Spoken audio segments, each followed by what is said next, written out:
I'm Lizzie Stern. I'm the literary director at Playwrights Horizons, and this is In Process with Francesca D'Uva and Sam Max.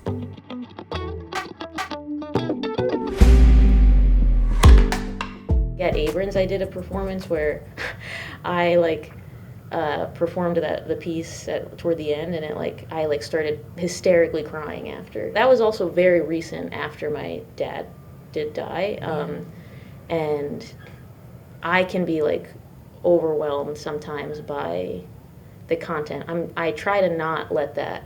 That's what the rehearsal, I think, has been good for, is really figuring out what I'm doing over the course of the show, which is processing it in a more intentional way, recalling certain things and coming to a place of acceptance, and where I can transform it into something that is a good part of my life now. Francesca's story that she tells in the piece is one that's incredibly special in that it's really one that evokes a lot of empathy and compassion from the audience, and at the same time it's not talking down to the audience, and it's not saying I lived through something that was extremely particular or special to me.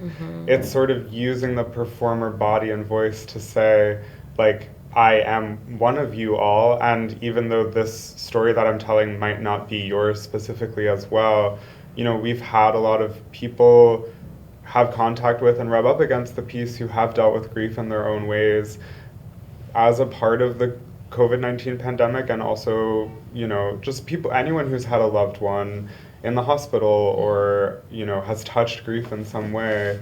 I do think there's a universal entry point there.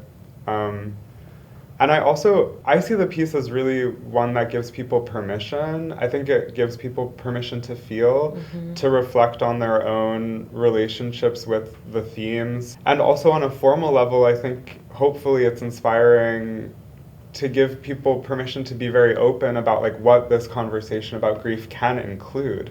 Because we're really pushing that in a kind of extreme way. The show holds a lot of thematic content. In some way, it all sort of snakes around and winds back to this central spinal cord of grief.